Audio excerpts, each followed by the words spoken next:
prosedur metode tertentu dalam menyiapkan keperluan pelanggan pada suatu usaha dengan tujuan untuk memenuhi kepuasan pelanggan tersebut. Oke, dari penjelasan teman-teman kalian yang tadi membacakan pengertian sistem dan layanan usaha, adakah anak-anak ibu di sini yang bisa menjelaskan apa itu sistem layanan usaha? Angkat tangannya, nak.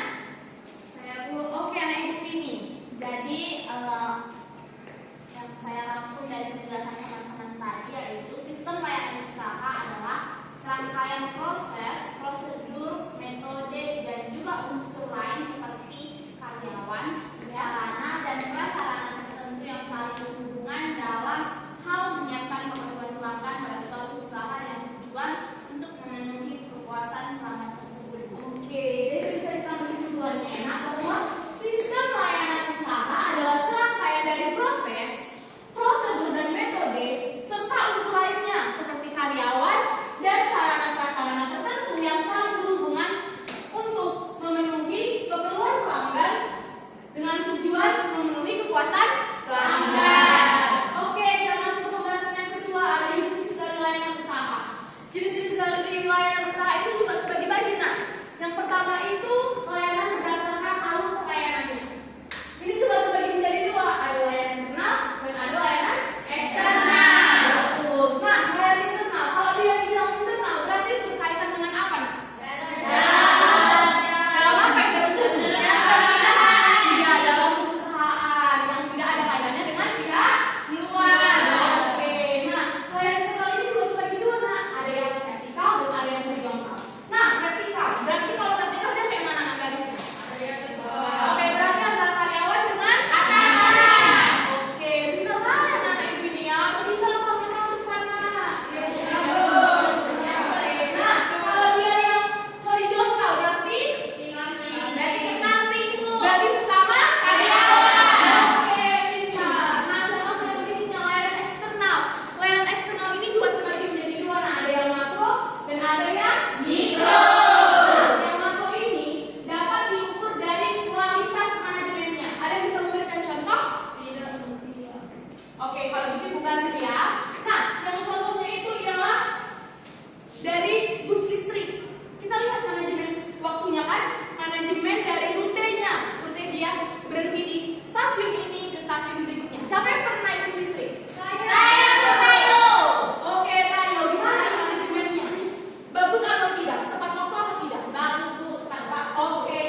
dikasih brosur kemudian kita baca, Bu. Iya, itulah yang disebut dengan tulisan. Ada tulisan yang menjelaskan suatu informasi itu, iya, informasi dari produk itu. Nah, yang ketiga, layanan tindakan atau perbuatan. Ini perlu keahlian khusus, nah. Nggak semua bisa melakukannya. Contohnya ya, tukang ojek dan mekanik bengkel. Kenapa? Coba ada yang bisa menjelaskan kenapa mereka itu melakukan tindakan dan perbuatan? Punya keahlian khusus, bukan semua orang bisa ngelas. Iya, nggak semua orang bisa mengelas barang backgroundnya, nggak semua orang bisa mengendarai kereta. Jadi mereka menggunakan kereta untuk mengantar penumpang. Mereka menggunakan keahlian mereka ngeles untuk Memperbaiki kereta. iya, tapi itu bisa anak-anak ya. Selanjutnya, yang masuk ke bahasan yang ketiga ataupun yang terakhir yaitu merencanakan layanan usaha. Yang pertama itu ada dasar-dasar dari layanan usaha.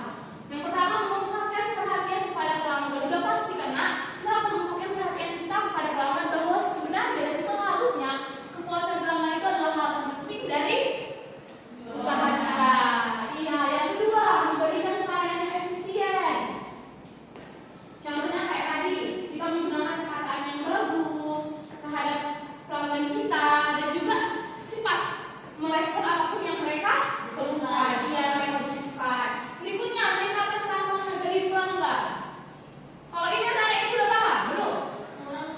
Iya, maksudnya itu nak, mau sepintar apapun kita, mau sepintar apa, sebijak apapun kita, jangan pernah menganggap pelanggan kita itu bawahan. Karena pelanggan itu adalah jadi kalau misalnya pelanggan kita sok tahu, kita jangan sok tahu, kita harus ya berarti kayak gini Bu. Tapi ini Bu juga lebih bagus. Mungkin yang lebih bilang itu dari segi harganya, kalau kami dari segi kualitasnya. Kita menjelaskan supaya mereka tidak merasa iya direndahkan. Nah, berikutnya membina hubungan baik dengan pelanggan. Kenapa ketawa-ketawa? Nah, ada yang lucu? Gak ada yang lucu. Diperhatikan ya nak ya. Soalnya kalau ujian nanti kalau kalian ujian bengong-bengong, gak tahu pasti kali kalian. Oke, berikutnya membina hubungan baik dengan pelanggan. Jadi kita harus menciptakan hubungan baik seperti tadi, kita responnya bagus, ramah, mereka mengeluh kita respon dengan bagus, supaya tidak ada selisih paham antara pelanggan dan penjual. Betul. Selanjutnya, ciri-ciri dari layanan usaha yang baik. Coba baca, Lisa. Yang A sampai yang I. Bentar ya, Bu. Iya, itu buku nak.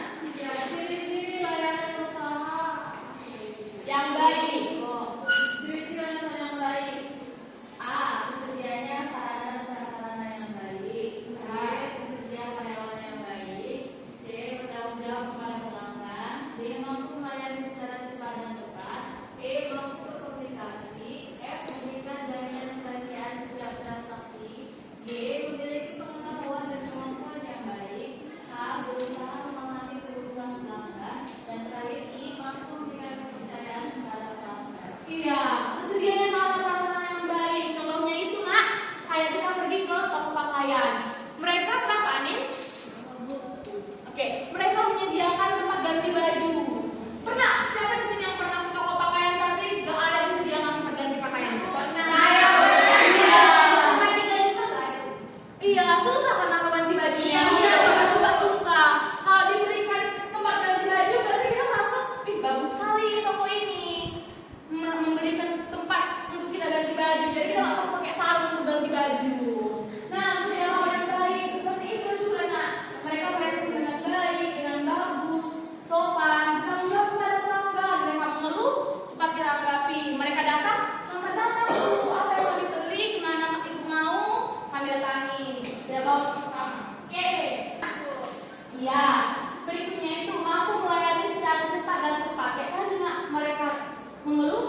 berarti kualitas yang kita berikan itu bagus, sesuai dengan yang mereka inginkan. Betul. Jika sebaliknya, jaminan atau pelayanan yang kita berikan itu tidak memuaskan kepada mereka, berarti layanan yang kita berikan itu iya, kurang bagi mereka.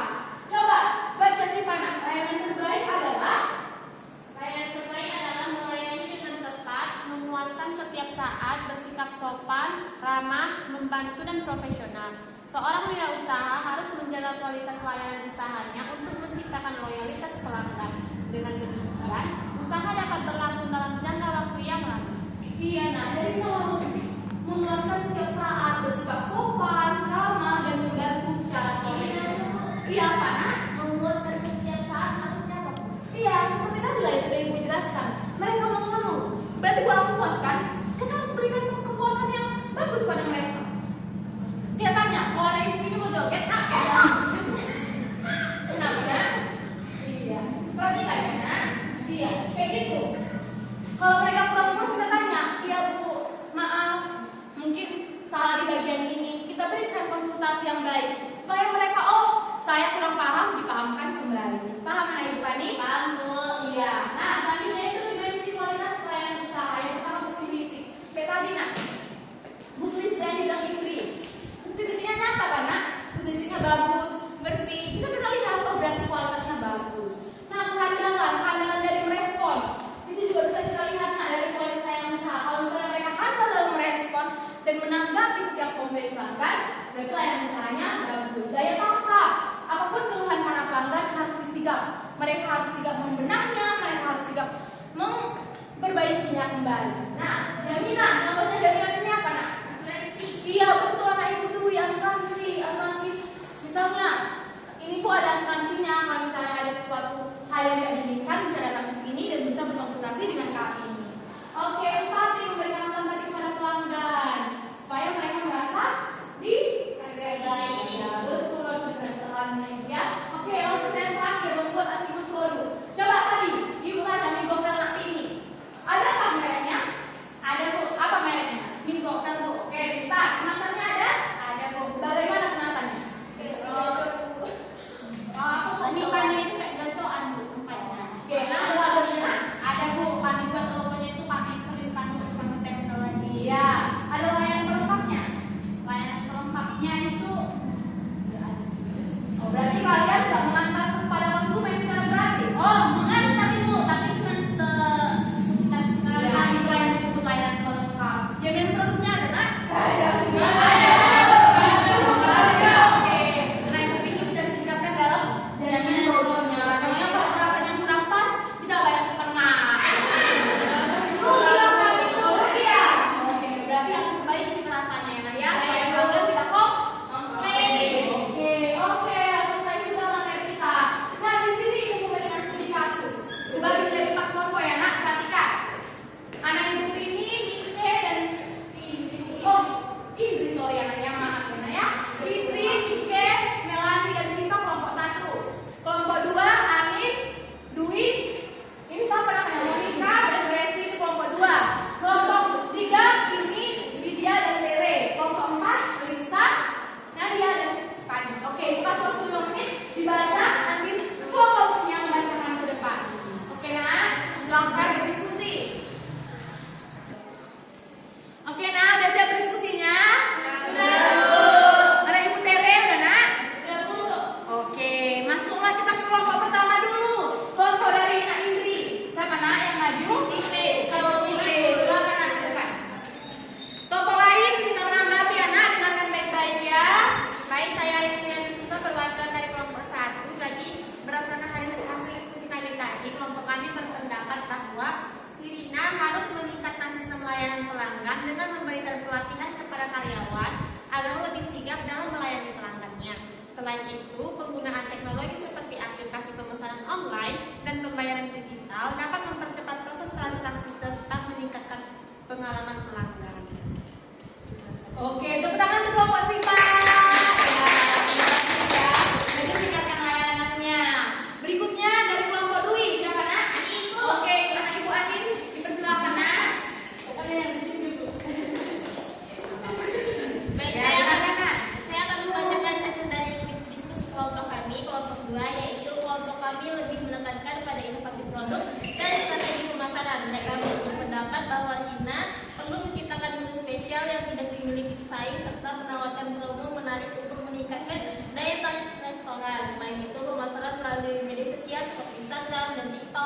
bisa menjadi strategi efektif untuk menjangkau lebih banyak pelanggan. Berarti kalian mau ngapain? Meningkatkan Masa pelaksanaan. Oke, bagus. Tepuk tangan untuk kelompok ini. Selanjutnya kelompok Lydia. Siapa yang nanya? Oh, Lydia. Oke, Ibu Lydia dipersilakan. Nah, Lydia. Beri tepuk tangan untuk Lydia. Kamu apa itu? Di sini saya membacakan dari kelompok 3 berfokus pada efisiensi operasional. Menurut mereka, masalah utama yang dihadapinya adalah keterlambatan penyajian makanan yang bisa diatasi dengan mengoptimalkan manajemen dapur. Rina perlu meninjau ulang alur kerja yang di dapur, menambah tenaga kerja